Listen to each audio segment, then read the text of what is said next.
नमस्कार, extra astro में आपका स्वागत है।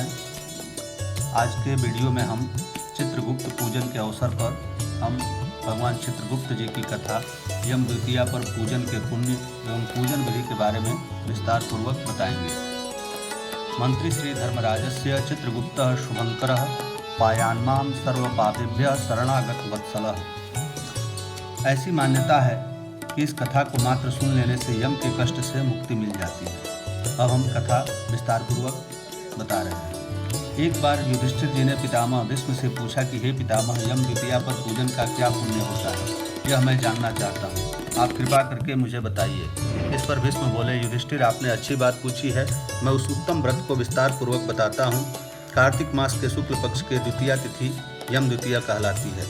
युधिष्ठिर जी बोले, कार्तिक महीने के शुक्ल पक्ष की द्वितीया तिथि में किसका पूजन करना चाहिए? इस प्रश्न पर भीष्म बोले, हे युधिष्ठिर, पुराण संबंधी कथा कह रहा हूँ, इसमें संशय नहीं कि इस कथा को सुनकर प्राणी सब पापों से छूट जाता है। सतयुग में नारायण भगवान से, जिनकी नाभि में कमल है, उससे 4 मुख वाले ब्रह्मा जी उत्पन्न हुए। नारायण ब्रह्मा जी से बोले, हे ब्रह्मा जी, आप मेरी आज्ञा से संपूर्ण जगत की सृष्टि करिए। हरि के ऐसे वचन सुनकर हर्ष से प्रफुल्लित ब्रह्मा जी ने अपने मुख से ब्राह्मणों को, बाहु से क्षत्रियों को, जंघे से वैश्य को और पैरों से शूद्र को उत्पन्न किया। सृष्टि रचना के दौरान धर्मराज को धर्म प्रधान जानकर पितामह ब्रह्मा जी ने उन्हें सब लोकों का अधिकार दिया और धर्मराज से कहा कि तुम आलस्य त्याग कर काम करो। जीवों ने जैसे जैसे शुभ व अशुभ कर्म किए हैं, उसी प्रकार न्यायपूर्वक वेद शास्त्र में कही विधि के अनुसार कर्ता को उसके कर्म का फल दीजिए। ब्रह्मा जी की आज्ञा सुनकर धर्मराज ने हाथ जोड़कर ब्रह्मा जी से कहा, हे प्रभु, आपने मुझे जो आज्ञा दी है उसे सिरोधार्य कर मैं यह काम करूंगा, जिससे कर्ताओं को उनके द्वारा किए गए कर्म का फल मिलेगा। परंतु पूरी सृष्टि में जीव और उनके देह भी अनंत हैं। उनमें भी कर्ता ने कितने किए, कितने भोगे, कितने शेष हैं और कैसा उनका भोग है, तथा इन कर्मों के भी मुख्य व गौण भेद अनेक हो जाते हैं। कर्ता ने कैसे कर्म किए, स्वयं किया अथवा दूसरे की प्रेरणा से किया, आदि कर्म चक्र महागहन है। अतः मैं अकेला किस प्रकार इस भार को उठा सकूंगा। इसलिए मुझे कोई ऐसा सहायक दीजिए जो धार्मिक, न्यायी, बुद्धिमान, शीघ्रकारी, लेख कर्म में विज्ञ एवं वेद शास्त्र का ज्ञाता हो। धर्मराज के इस कथन को ब्रह्मा जी सत्य जान यमराज के मनोरथ को पूर्ण करने की चिंता करने लगे। उक्त सब गुणों वाला ज्ञानी लेखक होना चाहिए, उसके बिना धर्मराज का मनोरथ पूर्ण नहीं होगा। तब ब्रह्मा जी ने कहा कि हे धर्मराज, तुम्हारे अधिकार में मैं आपकी सहायता करूँगा। इसके बाद ब्रह्मा जी ने 1000 वर्षों तक तपस्या की।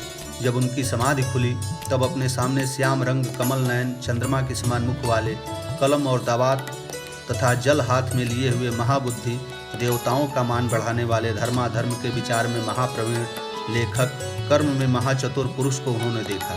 तब ब्रह्मा जी ने उस पुरुष से पूछा कि आप कौन हैं? इस पर उस पुरुष ने कहा, हे प्रभु, मैं माता पिता को तो नहीं जानता, किंतु आपके शरीर से मेरा प्राकट्य हुआ है, इसलिए आप ही मेरा नामकरण कीजिए और बताइए कि मैं क्या करूं। ब्रह्मा जी ने यह वचन सुन अपने हृदय से उत्पन्न हुए उस पुरुष को हंसकर कहा कि हे पुरुष, चूंकि आपका जन्म मेरे काया से हुआ है, अतः मेरी काया में ही आपकी स्थिति है, इसलिए आज से आपका नाम कायस्थ चित्रगुप्त है। धर्मराज के पूर्व में प्राणियों के शुभाशुभ कर्म लिखने में आप उनके सखा बनिए, इसीलिए आपकी उत्पत्ति हुई है।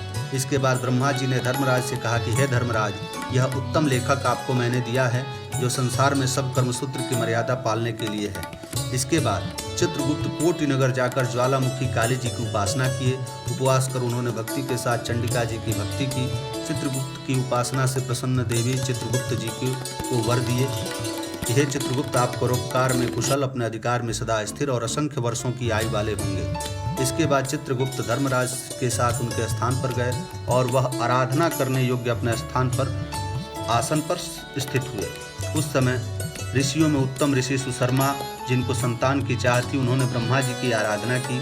तब ब्रह्मा जी ने प्रसन्नता से उनकी इरावती नाम की कन्या से चित्रगुप्त के साथ विवाह करवाया। उस कन्या से चित्रगुप्त के 8 पुत्र, चारु, सुचारु, चित्र, मतिमान, हिमवान, चित्रचारु, अरुण और 8वें पुत्र अतीन्द्रिय हुए। वहीं मनु की जो कन्या दक्षिणा के नाम से थी, उसका चित्रगुप्त से विवाह हुआ। उससे भी 4 पुत्र हुए, जिनके नाम भानु, विभानु, विश्वभानु और वीर्यावान थे। चित्रगुप्त के 12 पुत्र बहुत विख्यात हुए और पृथ्वी पर विचरण किए। उनमें से 4 मथुरा जी को गए, वहाँ रहने से वे मथुरा हुए। सुचारु गौण बंगाले गए, इसलिए वह गौण हुए। चित्रभट्ट नदी के पास नगर को गए, इसलिए वह भट्टनागर कहलाए। श्रीवास नगर भानु में बसे, इसलिए वह श्रीवास्तव्य कहलाए। हिमवान अम्बा दुर्गा जी की आराधना कर अम्बानगर में ठहरे, इसलिए वह अम्बवष्ट कहलाए।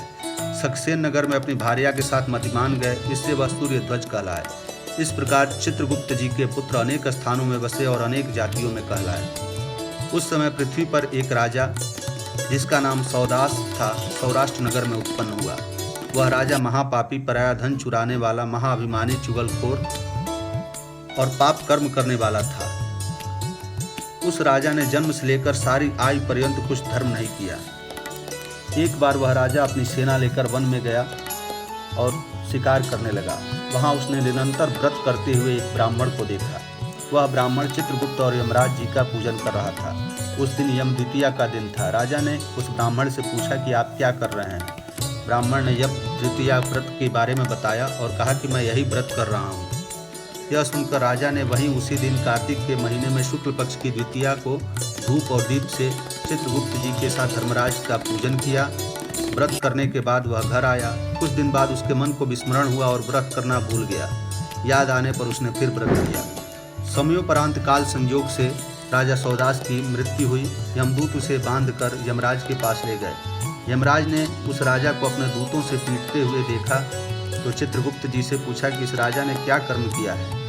उस समय धर्मराज जी का वचन सुन चित्रगुप्त बताए, इस राजा ने बहुत ही दुष्कर्म किया है, परंतु दैव योग से इसने एक व्रत किया है जो कार्तिक के शुक्ल पक्ष में यम द्वितीया होती है। उस दिन इस राजा ने आपका और मेरा गंध चंद पूजन फल आदि सामग्री से एक बार भोजन और रात्रि में जागरण कर पूजन किया है। इस कारण से यह राजा नरक में डालने योग्य नहीं है।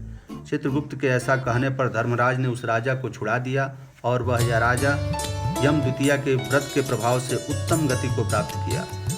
ऐसा सुनकर युधिष्ठिर भीष्म से बोले, हे पितामह, मनुष्यों को धर्मराज और चित्रगुप्त जी का पूजन कैसे करना चाहिए वह बताइए। भीष्म बताए, यम द्वितीया के विधान को सुनो। एक पवित्र स्थान पर धर्मराज और चित्रगुप्त की मूर्ति बनाएं, उनकी पूजन की कल्पना करें। वहां उन दोनों की प्रतिष्ठा कर पंचोपचार षोडशोपचार विधि से श्रद्धा एवं भक्ति पूर्वक धर्मराज और चित्रगुप्त का पूजन करें और बारंबार नमस्कार करें। इसके बाद विधि विधान से दवात और कलम की पूजन करें और कथा सुने। इस दिन बहन के घर भोजन कर उसके लिए धन आदि पदार्थ दें। इस प्रकार भक्ति के साथ यम द्वितीया का व्रत करने वाला पुत्रों से युक्त होता है और मनोवांछित फलों को पाता है। यमाय नमः, चित्रगुप्ताय नमः। नमस्कार।